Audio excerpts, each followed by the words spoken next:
আসসালামু আলাইকুম বন্ধুরা। রৌদ্রময় বালুজর গল্পের পাঠ ৮। গল্পটি ভালো লাগলে অবশ্যই চ্যানেলটি সাবস্ক্রাইব করে দিবেন। তো চলুন বেশি কথা না বলে গল্প শুরু করা যাক। রোহান আর জাহেদ দুপুরে খাওয়া দাওয়া শেষ করে নদীর পাড়ে আসে ঘুরতে। নিজেদের মাঝে টুকটাক কথা বলে নদীর পাড়ে ঠান্ডা বাতাসে বসে আছে দুইজন। জেরিন আর জিনিয়াকে অনেকবার ডেকে এসেছে জাহেদ, কিন্তু তারা নাকি আসবে না এই দুপুরের কাঠ ফাটা রোদে নদীর পাড়ে। জিনিয়া অবশ্য আসবে মা, কারণ সেখানে রোহান আছে তাই। রোদের বাহানা দিয়ে নিজেও আসেনি আর জেরিনকেও আসতে দেয়নি। নদীর পাড়ে নিম গাছের নিচে বসে নদীর ঠান্ডা বাতাস উপভোগ করছিল জাহেদ আর রোহান। কিন্তু মাঠের গেইটের সামনে থেকে মেইলি চিৎকার চেঁচামেচি শুনে তারা বসা থেকে উঠে দেখতে আসে গেইটের সামনে কি হয়েছে। গেইটের সামনে আসতেই দেখে দুইজন মেয়ে দারোয়ানের সাথে ঝগড়া করছে। ঝগড়ার মাঝে জাধে বলে ওঠে, কি হয়েছে দারোয়ান আঙ্কেল, ওরা এখানে এমন চেঁচামেচি করছে কেন? দেখুন না সাহেব, এই দুইটা মেয়ে কখন থেকে বলেই যাচ্ছে আমি নাকি তাদের কলিজাকে মাঠে ঢুকতে দেইনি। ফিহা, এই এখন একদম অস্বীকার করার চেষ্টা করবে না বলে দিলাম। মিম, হ্যাঁ একদম তাই, আমার জানু আমাদের বলেছে আপনি তাকে ঢুকতে দেননি। দারোয়ান, দেখেছেন সাহেব, দেখেছেন সেই কখন ওরা দুইজন কার কলিজা কার জানু ভিতরে ঢুকতে দেয়নি এসব বলে যাচ্ছে। এদের কথা কাটাকাটি করতে দেখে বিরক্ত হয়ে রোহান বলে, এই আপনারা চুপ করবেন সবাই, কি বাচ্চাদের মতো ঝগড়া করছেন, কি হয়েছে তা শুরু থেকে সব বলুন একজন। রোহানের ধমক শুনে সবাই একদম চুপ হয়ে যায়। সবাইকে চুপ থাকতে দেখে এবার জাহেদ বলে, এই মেয়ে, এমন ঝামেলা না করে বলো তোমাদের প্রবলেম কি। ফিহা, আপনি চুপ থাকুন, আমাদের কথার মাঝে বাম হাত ঢুকাবেন না একদম বলে দিলাম। আমরা এই দারোয়ানের সাথে কথা বলতে এসেছি, আপনাদের সাথে না, ওকে? জাহেদ, এই মেয়ে, তুমি জানো তুমি কার সঙ্গে এমনভাবে কথা বলছে? ফিহা ডোন্ট কেয়ার ভাব নিয়ে বলে, জানার প্রয়োজনও মনে করছি না আপাতত। ফিহার এমন ডোন্ট কেয়ার ভাব দেখে আঙ্গুল তাক করে বলে, এই মেয়ে, তুমি কিন্তু এখন বেশি বাড়াবাড়ি করছো। আহা, তোরা চুপ করবি, কি বাচ্চাদের মতো ঝগড়া করছি, বিরক্ত লাগছে এসব। রোহান এবার মিমের দিকে তাকিয়ে জিজ্ঞেস করে, কি হইছে? মিম, আসলে ভাইয়া হয়েছে কি, গত বৃহস্পতিবার আমার বান্ধবী এই মাঠ দিয়ে বাড়িতে যেতে চেয়েছিল কিছু সমস্যার কারণে, কিন্তু দারোয়ান চাচা তাকে ভিতরে ঢুকতে দেয়নি, তাই আজকে জিজ্ঞেস করে এসেছি আমরা, কিন্তু তিনি অস্বীকার করছে সব। দারোয়ান, না শাহেন, তারা মিথ্যা বলছে, একটু আগেও আমায় বলছিল তাদের কলিজার কথা, আর এখন বলছে তাদের বান্ধবীর কথা। বুঝলাম, তা আপনাদের কলিজা বান্ধবী তিনি কোথায়? যাকে নিয়ে এত ঝামেলা সে কোথায়? যারা এতক্ষণ সবকিছু মিম আর ফিহার পিছনে দাঁড়িয়ে শুনছিল নীরব দর্শকদের মতো, একটা কথা বলেনি সে। বলেনি বললে ভুল হবে, তাকে বলার সুযোগ দেওয়া হয়নি। মিম আর ফিহা তার হয়েই সব বলছিল, তাই তাদের পিছনে থাকার কারণে কেউ দেখেনি। হাইটে ছোট দেখে তাকে এতক্ষণ কারো চোখে পড়েনি। জাহেদ যারাকে দেখে টাসকি খেয়ে যায়, এই মেয়ে এত সময় ধরে এখানেই দাঁড়িয়ে আছে, অথচ তাদের চোখে পড়ল না। চোখে পড়বেই না কি করে, যারা তার দুই বান্ধবীর তুলনায় অনেক খ্যাটো, তাদের দুইজনের পিছনে দাঁড়িয়ে থাকায় দেখতে পায়নি তারা। জাহেদ যারাকে দেখে উচ্চসুরে হেসেই ফেলে আর বলে, এই ছোট মেয়ে তোমাদের বান্ধবী, ওকে নিয়ে এতক্ষণ ঝামেলা করছিলে তোমরা? জাহেদের কথায় যারার ভীষণ খারাপ লাগল। হ্যাঁ, সে দেখতে হাইটে ছোট, কিন্তু এতটাও না, তাই বলে তাকে যে কেউ তার হাইট নিয়ে কথা বলবে? তাকে সবাই তার হাইট নিয়ে কথা শোনায়, তার আত্মীয় স্বজন, পাড়া প্রতিবেশী, তার কলেজের ফ্রেন্ডরাও। তারা নাকি কখনো বিয়ে হবে না তার এই হাইটের কারণে। তাকে নাকি এখনও 10 বছরের বাচ্চা বাচ্চা লাগে। সে তার সব কাজিনদের তুলায় অনেক খ্যাটো। তাকে এসব কথা প্রায়ই শুনতে হয় কারো না কারে মুখ থেকে। যারার চোখ চলচল করছে, আর এক দুই কথা শুনলে টুপ করে পারি ঘড়িয়ে পড়বে। ফিহা যারার দিকে তাকিয়ে দেখে তার চোখে পানি। তার হাইট নিয়ে কথা বলায় হয়তো কষ্টে পেয়েছে। ফিহা এবার খুব রাগ দেখিয়ে জাহেদকে বলে, এই আমার জানুকে নিয়ে একদম বাজে কথা বলবেন না আপনি। আরে বাবা, আমি কি বললাম আবার? আজীব, যা সত্যি তাই বলেছি আমি। ওকে তো এতক্ষণ দেখাই যাচ্ছিল না তোমাদের জন্য।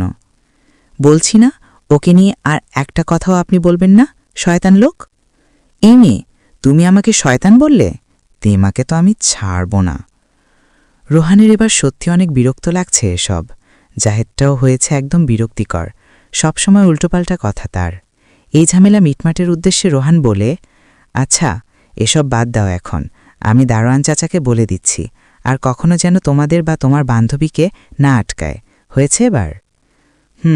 ঠিক আছে, আর ভালো করে বলে দিবেন কিন্তু। এখন আমার আসি তাহলে। যাও তোমরা সবাই। জাহিদ ফিহার দিকে একবার তাকিয়ে বলে, আপনাকে আমি দেখে নিব। চলে যায় তারা তিনজন। সম্বন্ধী আমার, তেমাকে একজন মেয়ে পুরো লোকসমাজের সামনেই ঠান্ডা মাথায় থ্রেট দিয়ে গেল। ভাবা যায় এসব? বলেই হু হা হা করে হেসে দেয় রোহান। ভাইয়া, আমি যদিও এখনও তোমার সম্বন্ধী হইনি, কিন্তু একদিন না একদিন হয়েই যাব ইনশাল্লাহ। তাই বলে কি না হওয়া সম্বন্ধীকে একটু সম্মান দিয়ে কথা বলতে পারো না তুমি? আরে সম্বন্ধী, রাগ করো কেন? আমি তো মজা করছিলাম তোমার সাথে। চলো এখন বাসার দিকে যাই, একটু রেস্ট নিয়ে আবার আসবো বিকেলে সবাইকে নিয়ে হাঁটতে। চলো। যারা বাসায় এসে মন খারাপ করে বসে আছে ড্রয়িং রুমের সোফায়, না ফ্রেশ হচ্ছে না তার মায়ের কথার উত্তর দিচ্ছে, ঠাই জায়গায় বসে আছে। কি হইছে যারা? এমন মন খারাপ করে বসে আছিস কেন? কেউ কিছু বলেছে? নিশ্চুপ। মেয়েকে চুপ থাকতে দেখে মার্জিয়া বেগম এসে মেয়ের পাশে বসে তাকে আগলিয়ে নেয়, নিজের বুকে মেয়ের মাথা রেখে পুনরায় আবার বলেন, আরে বাবা, না বলে বুঝব কি করে আমি? কি হয়েছে তোর? আমাকে বল মা, তোর মন খারাপ কেন? মায়ের এমন সোহাগ পেয়ে নিজেকে আর দমিয়ে রাখতে না পেরে মাকে জড়িয়ে ধরে হু হু হাহা করে কান্না করে দেয় যারা। মেয়েকে এমন হঠাৎ করে কান্না করতে দেখে বিচলিত হয়ে জিজ্ঞেস করে, কি হয়েছে সোনামা আমার? বল মাকে। মায়ের বুকে মাথা ঠেকিয়ে বলা শুরু করে, আম্মু, আমি কি অনেক খাটো? আমাকে কি কারো চোখে পড়ে না? আমার এই হাইটের কারণে কি কখনো বিয়ে হবে না? সবাই আমাকে নিয়ে মজা করে, আমাকে নাকি দেখা যায় না কারো সাথে দাঁড়ালে।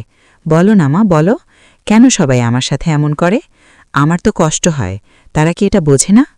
মেয়েকে এমন ভেঙে পড়তে দেখে মার্জিয়া বেগম আরও নিজের কাছে আগলে নেন। মেয়ের মাথায় হাত বুলিয়ে দিয়ে বলেন, যারা মা, মানুষ আমাদের দুর্বলতার দিকেই বেশি আঘাত করে, তা জেনে হোক অথবা না জেনেই হোক। তাই বলে যে আমাদের ভেঙে পড়তে হবে তা কিন্তু নয়। মানুষ আমাদের জীবনকে ভাঙার জন্যই আসে, তা বলে যে সবাই এক তাও কিন্তু নয়। কিছু মানুষ আমাদের জীবনকে নতুন করে সুন্দরভাবে গড়তেও আসে। আমাদের নিজেকে সব পরিস্থিতির সাথে মানিয়ে নিতে হবে, নিজেকে শক্ত করতে হবে। মানুষ নরম মনের মানুষকেই বেশি আঘাত করে। সবসময় সবার কথা ধরতে নেই মা। তুমি বুঝতে পারছো মা তোমাকে ঠিক কি বলতে চাচ্ছি? মায়ের কথা বুঝতে পারছো তুমি? এখন কান্না বন্ধ করো। তোমার তো আবার মাইগ্রেনে ব্যথা আছে, কান্না করার ফলে মাথা ব্যথা করবে। কান্না থামাও আর গিয়ে ফ্রেশ হয়ে আসো, খাবার খাবে। মায়ের এমন সান্ত্বনামূলক কথা শুনে যারা কান্না করা বন্ধ করে দেয়। মায়ের বক্ষপিঞ্জরের থেকে মাথা তুলে হাতের সাহায্যে চোখের পানি মুছে নিয়ে বলে, আম্মু, আমি আর অন্যের কথায় নিজেকে কষ্ট দিব না। আমি নিজেকে শক্ত করে তুলবে, যাতে করে অন্যের কথা শুনে আর খারাপ না লাগে। নিজেকে আরও স্ট্রং করব, তুমি দেখে নিও। আমি আর কান্না করব না। আচ্ছা, এখন গিয়ে ফ্রেশ হয়ে আয়, আমি খাবার বাড়ছি। তার মা এমনই, এখন কি বলে ডাকে সে নিজেই বোঝাতে পারে না। একবার তুই বলে তো আরেকবার তুমি বলে। যারা আচ্ছা আম্মু বলে চলে আসে নিজের রুমে। কিছুক্ষণ রেস্ট নিয়ে ফ্রেশ হয়ে ড্রয়িং রুমে চলে আসে। জোহান এখনও স্কুল থেকে বাড়ি ফিরেনি, একবারই টিউশন পড়তে তারপর আসবে। একাই খাবার খেয়ে রুমে এসে শুয়ে পড়ে, কিন্তু তার চোখে ঘুম নেই। সবেমাত্র কলেজে ভর্তি হওয়ায় পড়াশোনার এত চাপ নেই তার। একা একা শুয়ে থাকতে বিরক্ত লাগছে তার, তাই তার দুই বেস্ট ফ্রেন্ডকে ফোন লাগায়। রোহান আর জাহেদ একসাথে তাদের মধ্যেকার কথা নিয়ে হাসাহাসি করে তাদের বাসায় চলে আসে। বাড়ির ভিতরে ঢুকতে তাদের সামনে এসে দাঁড়ায় আরমান। কি নিয়ে এত খুশি এরা দুজন? কি নিয়ে এত হাসাহাসি করছিস দুজন মিলে? এত খুশি খুশি দেখাচ্ছে কেন তোদের দুটোকে? রোহান, এখন কি আমরা হাসতেও পারবো না তোর ঝালায়? হাসলেও তোকে বলতে হবে আমরা কেন হাসছি। আজীব। আরমান, এত কথা বলার মানে কি? আমি জাস্ট এমনিই জিজ্ঞেস করছি। বললে বলবি, না বললে নাই বলো। জাহেদ, আরে ভাইয়া, রাগ করো না, তেমন কিছু হয়নি। শুধু একটু আগে ঘাটে তিনজন মেয়ে এক এক করে সব কথা খুলে বলে জাহেদ আরমানকে। এসব শুনে সে ঠিক বুঝতে পারছে তারা কাকে নিয়ে মজা করছে। রাগে চোখ দুটো লাল হয়ে আসছে আরমানের। তার হাফ ইঞ্চি মেয়েকে নিয়ে তারা দুজন মিলে মজা করছে। আরমান একবার রোহানের দিকে তাকায় তো আর একবার জাহেদের দিকে। আরমানের চাহনি দেখতে কেমন যেন লাগছে তাদের কাছে। কিছু নিয়ে মনে হচ্ছে প্রচুর রেগে আছে সে, চোখ দুটো কেমন লাল হয়ে আছে। তাদের দিকে আরমানকে এমনভাবে তাকাতে দেখে জাহেদ আমতা আমতা করে বলে, ভাইয়া, তুমি আমাদের দিকে এমনভাবে তাকিয়ে আছো কেন? আমরা কি কিছু ভুল করে ফেলেছি? এই, এমনভাবে আমাদের দিকে তাকাবি না, আমাদের লজ্জা করে। ভাইয়া তুমি চুপ করো তো, দেখতে পারছো না কেমন লাল চোখে তাকিয়ে আছে আমাদের দিকে? ধরতে পারলে কাঁচা চিবিয়ে খেয়ে ফেলবে। ফিস করে রোহানের কানে কানে বলে জাহেদ। হ্যাঁ, ভুল করেছিস, অনেক বড় ভুল করেছিস। তোরা জানিস কাকে নিয়ে মজা লুটছিস? না ভাইয়া, আমরা জানি না। কে ওই মেয়ে? জাহেদ। ওই মেয়ে না, ভাবি বলে ডাকবি আজ থেকে তোরা দুইটা। যেখানে দেখা হবে ভাবি বলে ডাকবি, সুন্দরভাবে সম্মান দিয়ে কথা বলবি ওর সাথে। গরু কথাকার, তোদের আমি পরে দেখে নিব, আগে দারোয়ানটার একটা ব্যবস্থাই করতে হবে। বিকেলে সবাই তৈরি হয়ে থাকিস, ঘুরতে বের হব। জিনি আর জেরিনকেও বলে দিস। বলে আর দাঁড়ালো না, সোজা চলে যায় রুমের দিকে আরমান। পিছনে রেখে যায় দুই আহম্মকদের।